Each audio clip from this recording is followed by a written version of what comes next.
رسول الله وعلى آله وصحبه ومن والاه قال رضي الله عنهم وعن الله بعلومه في دارين آمين رضي الله عنكم. عن عبد الله بن عمر رضي الله عنهما قال غزوت مع رسول الله صلى الله عليه وسلم قبل النجد وزينا العدو وصاففنا لهم وقام رسول الله صلى الله عليه وسلم يصلي لنا وقامت طائفة معه تصلي وأقبلت طائفة على العدو وركع رسول الله صلى الله عليه وسلم لمن معه وسجد سجدتين ثم انصرفوا مكان الطائفة التي لم تصلي فجاءوا وركع رسول الله صلى الله عليه وسلم بهم ركعة وسجد سجدتين ثم سلم فقام كل واحد منهم وركع لنفسه ركعة وسجد سجدتين. وعنه رضي الله عنه في رواية قال عن النبي صلى الله عليه وسلم إن كانوا أكثر من ذلك فليصلوا قياما وركبانا. وعنه رضي الله عنه قال قال النبي صلى الله عليه وسلم لنا لما رجع من الأحزاب لا يصلين أحد العصر إلا في بني قريظة فأدرك بعضهم العصر في الطريق قال بعضهم لا نصلي حتى نأتيها وقال بعضهم بل نصلي لم يرد منا ذلك فذكر للنبي صلى الله عليه وسلم فلم يعنف واحدا منهم. Kita berada dalam bab yang membicarakan tentang salatul khauf. Salat al-khauf itu maksudnya adalah salat di saat peperangan. Al-khauf kalimatnya adalah diambil daripada takut atau khafa, takut, iaitu di saat-saat genting di dalam peperangan. Ada kaifiah khusus yang telah pun diajarkan oleh syarak bagi orang-orang yang sedang menghadapi peperangan. Pertamanya adalah untuk menunjukkan tidak gugur kewajiban solat itu. Dan di dalam ini adalah untuk memberitahu akan keutamaan untuk solat berjamaah walaupun dalam keadaan apapun kecuali dalam keadaan-keadaan yang tertentu. Salatul khauf itu bukan hanya kita ada di dalam riwayat, akan tetapi sebenarnya salatul khauf telah pun difirmankan oleh Allah Subhanahu wa taala dalam Al-Quran, dan Allah telah menyebutnya tentang kaifiat pelaksanaan daripada salatul khauf.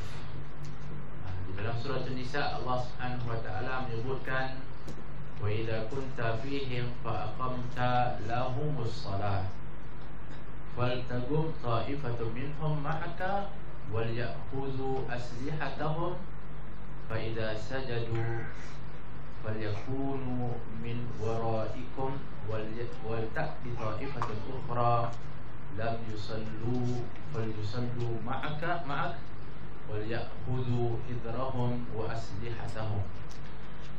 Allah Subhanahu wa taala menyebut dalam firman-Nya, dan sekiranya engkau, yaitu engkau ya Rasulullah, fihim bersama dengan mereka dalam ketika itu peperangan, maqamta lahumus salah, maka kamu dirikan bersama dengan mereka salat, mengimamkan kepada mereka salat.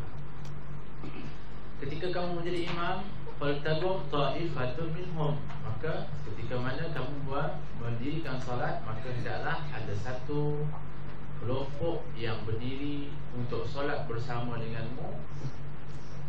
Wal ya'khudhu aslihatahum, dan sama ketika itu mereka membawa kepada senjata-senjata mereka, dan apabila mereka sujud, hendaklah ketika itu mereka-mereka yang berada di belakang kamu ketika itu untuk dianya datang kepada kamu. Maknanya ada kaifiat khusus dan disebut oleh Allah di dalam Al-Quran untuk memberikan penekanan bahawa ianya adalah merupakan suatu perkara yang begitu besar.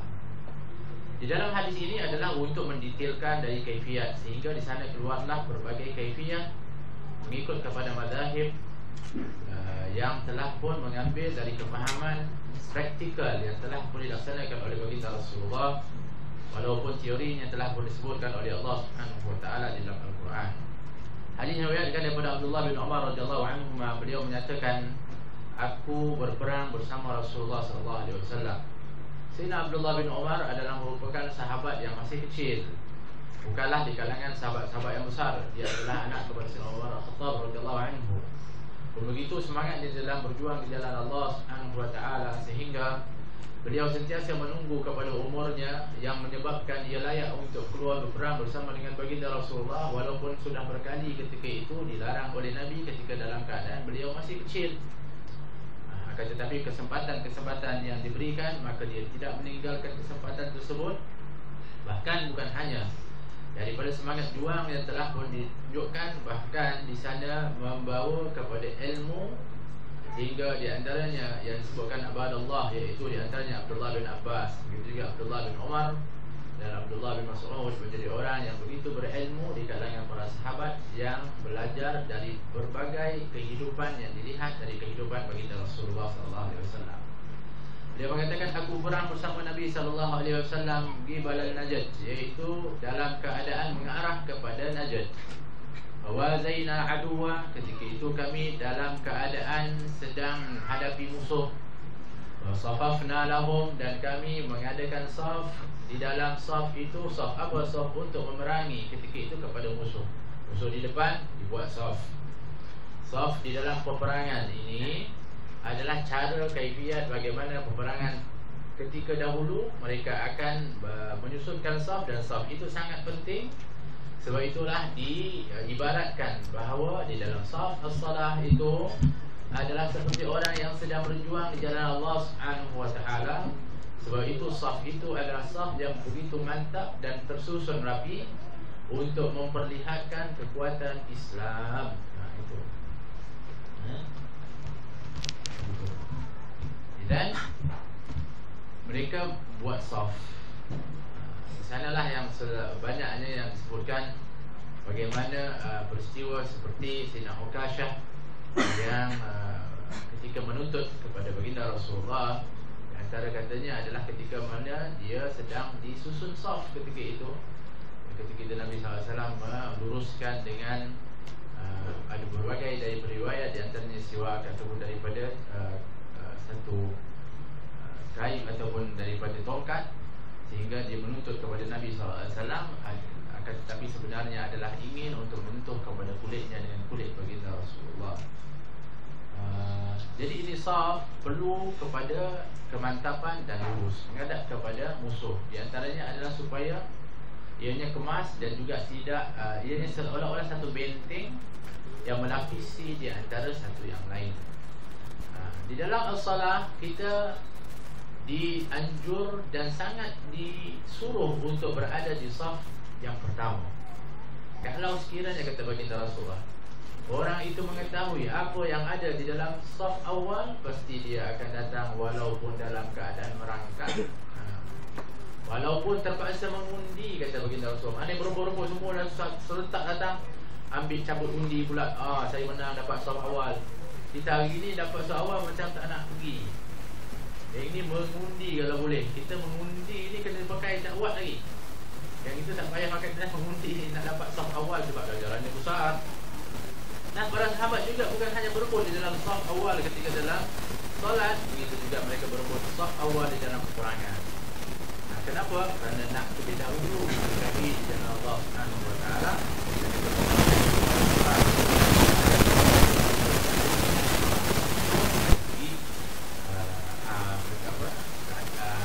Kebiasaannya makanan. Bagaimana Rasulullah sallallahu lana. Tapi ketika mana disusun saf menghadap kepada musuh, begitu juga masuk di waktu salat, maka musuh ketika itu belum menggerakkan untuk memerangi, maka tapi musuh masih ada di depan. Maka masuk waktu salat ketika itu, salat itu adalah kewajiban. Maka Nabi SAW bangun untuk menunaikan salat, iaitu salat bersama dengan kami, kata Abdullah bin Umar.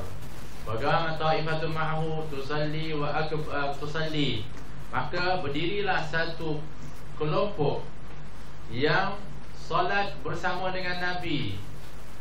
Wa aqbalat ta'ifatu 'ala al-'adu, sedang ketika itu yang kelompok yang lain menghadap kepada musuh. Baik, dia ada beberapa keadaan. Pertama, musuh itu berada menghadap kepada kiblat, ada kaifiat yang berbeza. Atau musuh yang membelakangi kepada kiblat. Maknanya kalau semua sembahyang menghadap kiblat, musuh kat belakang kiblat, selamat tak?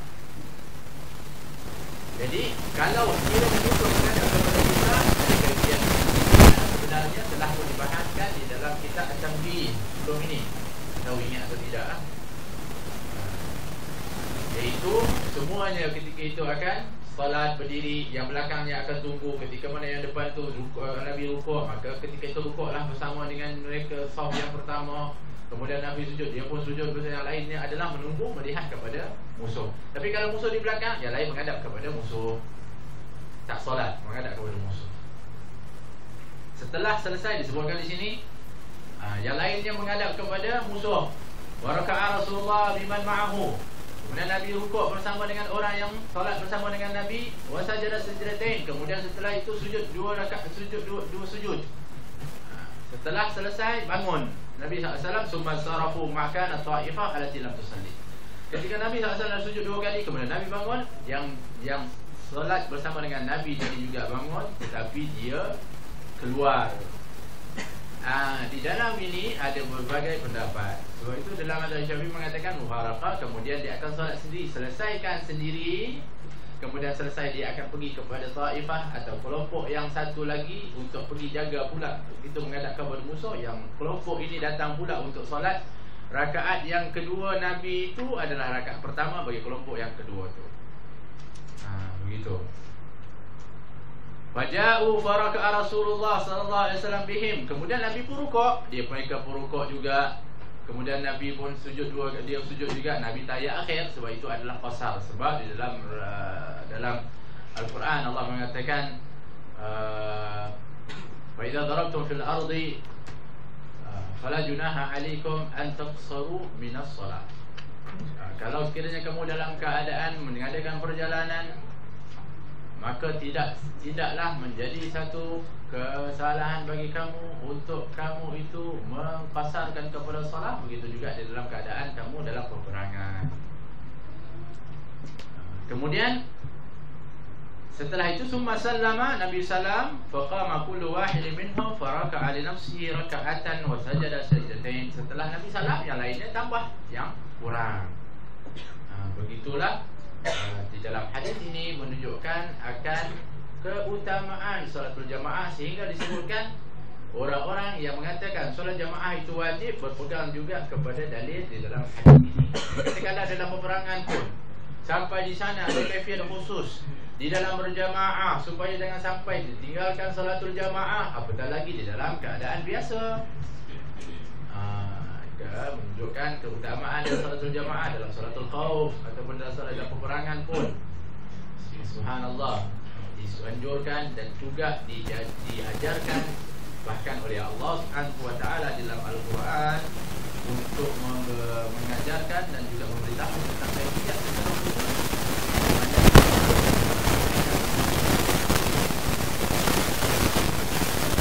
Dan di antaranya juga adalah di dalam riwayat yang lain disebutkan akan kekuatan seorang ketua itu yang nak dijadikan adalah berdasarkan kepada ketokohan dan juga kesolehan dan ketuanya. Diberikan adalah yang paling soleh bagi Rasulullah. Itu dalam riwayat Nabi ini mensolatkan kepada para sahabat bukan satu kali. Bahkan dalam riwayat mengatakan, ada yang mengatakan sampai 24 kali di dalam satu hari. Menunjukkan para sahabat kalau boleh semuanya solat di belakang baginda Rasulullah sallallahu alaihi wasallam. Semuanya solat di belakang baginda Rasulullah. Allah, kenapa? Dalam masalah untuk mengetahui kemuliaan Rasulullah dan juga peluang bersolat di belakang Nabi yang mereka tak anak dan tak mahu untuk tinggalkan sama sekali.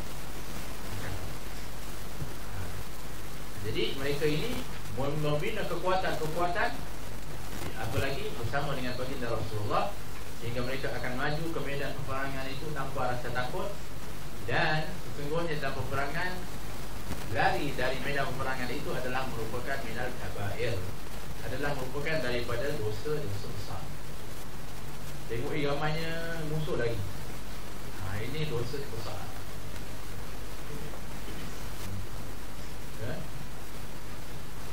Dan perlukan kekuatan itu.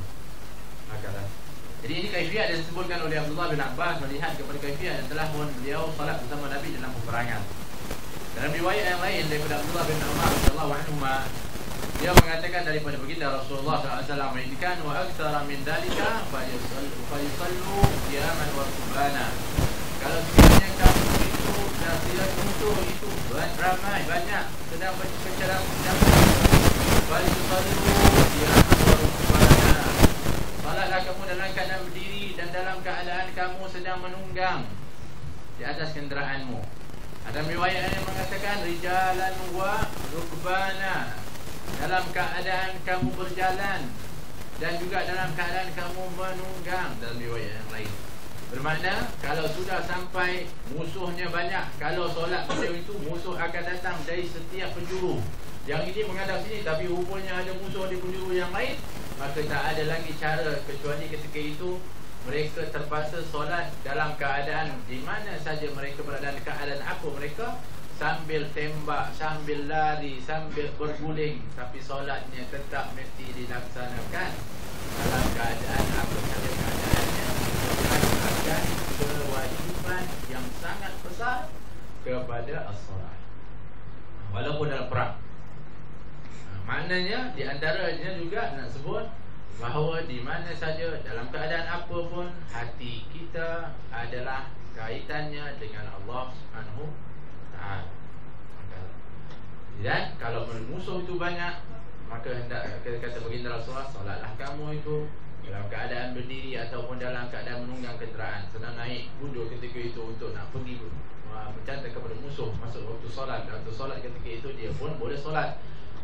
Allahu Akbar, Bismillahirrahmanirrahim disebutkan seperti itu, mengikut kepada kemampuan seseorang itu dalam keadaan apapun. Kata baginda Rasulullah SAW daripada Abdullah bin Umar kepada kami ketika mana kami kembali daripada Ahzab, dari peperangan Ahzab. Kata baginda Rasulullah ketika mana dalam peperangan Ahzab, ketika kaum muslimin kembali dari peperangan Ahzab, baginda Rasulullah memberikan suatu arahan. Nabi mengatakan, kamu janganlah seseorang itu solat asar kecuali tiba sampai di Bani Quraidah. Itu adalah lafaz yang jelas daripada Nabi SAW. Maka ketika dalam perjalanan itu masuklah waktu asar. Ketika itu masuk asar, ketika dalam waktu asar, ketika itu di antara mereka yang merasakan nanti tak sempat nanti akhirnya untuk sampai di Bani Quraidah, maka mereka berhenti sekejap di tengah jalan dan mereka pun solat sebelum sampai di Bani Quraidah. Di antara mereka, setengah mereka mengatakan, kami tak akan solat sampai kami kepada Bani Quraidah. Sebab Nabi kata begitu, Nabi perintahkan. Seolah-olah yang solat itu mengingkari daripada apa yang disebut oleh Nabi. Yang satunya adalah taat kepada Nabi SAW, seolah-olah kalau dipahami daripada apa yang dibuat. Akan tetapi ini adalah merupakan ijtihad para sahabat.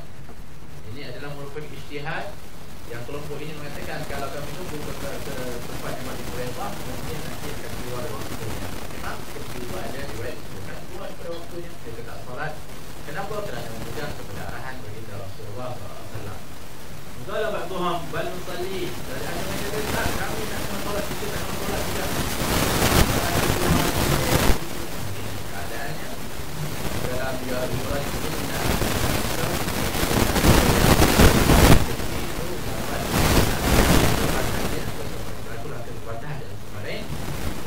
Nabi SAW, maka ketika itu disampaikan kepada Nabi, ada yang kata, oh ini dah solat sebelum itu ya Rasulullah. Ada yang mengatakan kami dah lambat. Apa yang Nabi buat? Falam yu'annif wahidan minhum. Nabi tak menyalahkan salah satu pun daripada. Nabi tak pergi marah ataupun marah. Semana Nabi membenarkan kepada kedua-duanya. Yang satunya berijtihad kerana melihat kepada keutamaan di dalam untuk menunaikan solat itu. Takut-takut nanti sampai di sana terlambat dan juga tak dapat solat. Yang satunya adalah bertaat kepada baginda Rasulullah sallallahu alaihi wasallam.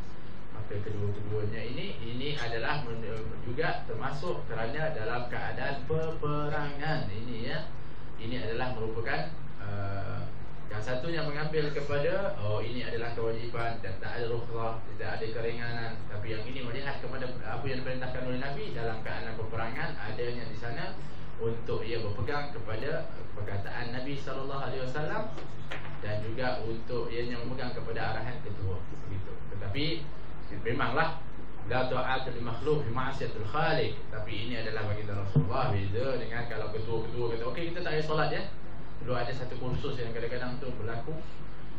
Dia kata, nak apa ni buang masa aku solat-solat ni tak apa. Solat tu saya tanggung semua. Banyak cantik muka dia. Ini hati-hati. Ada seperti itu. Sombongnya dengan Allah Subhanahu Wa Taala. Itu tak masuk dalam buk itu. Tapi yang yang ini adalah berlaku di dalam peperangan ketika kembali mereka dari peperangan Ahzab. Sampailah ketika itu diperintahkan oleh baginda Rasulullah sallallahu alaihi wasallam. Walhasil dalam pembahasan kita ini adalah pertama bagaimanakah syarak ataupun Allah Subhanahu wa taala mewajibkan kepada kita solat sampai-sampai di dalam peperangan pun tidak diberikan satu sebab untuk seorang itu meninggalkan solat. Kecuali diberikan keringanan di antara qasar, di antaranya kalau musafir berjamaah, di antaranya dengan cara dan kaifiat tertentu, ataupun dalam kecamuk itu dengan keadaan yang dia mampu untuk mendirikan solat tapi tidak ada sebab untuk meninggalkan solat. Ini kadang-kadang minta maaf orang-orang yang balik daripada haji. Dah haji dah masya-Allah, haji dan hajjah masya-Allah, tapi balik naik ke kapal terbang tak semayang pula. Sebab tak tahu, tak buat dan sebagainya. Ini yang disebutkan. Dan di antara juga di dalam pengajaran daripada dalam yang kita sebutkan ini bermakna setiap kita katakan setiap orang, siapa saja, bukan hanya seorang penuntut ilmu agama, bukan hanya ustaz, ulama saja yang belajar agama ataupun syariat ataupun fikih, tetapi semua, hatta tentera pun kena belajar. Sehingga barulah dia tahu bagaimana untuk dia salat di dalam peperangan. Kalau tidak macam mana agak-agaknya kalau ada peperangan, okey dah masuk waktu ni sembahyang kita dah turun ni. Dia tak tahu rupanya dalam peperangan ada solat. Tidak dituntut untuk solat.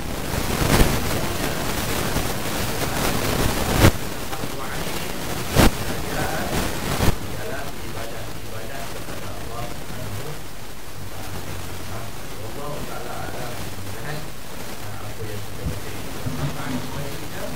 InsyaAllah setelah ini kita akan pergi kepada Kitabul Aidain, iaitu kitab membicarakan tentang 2 hari raya yang insyaAllah juga kita akan menghadapi kepada hari raya Aidil Adha.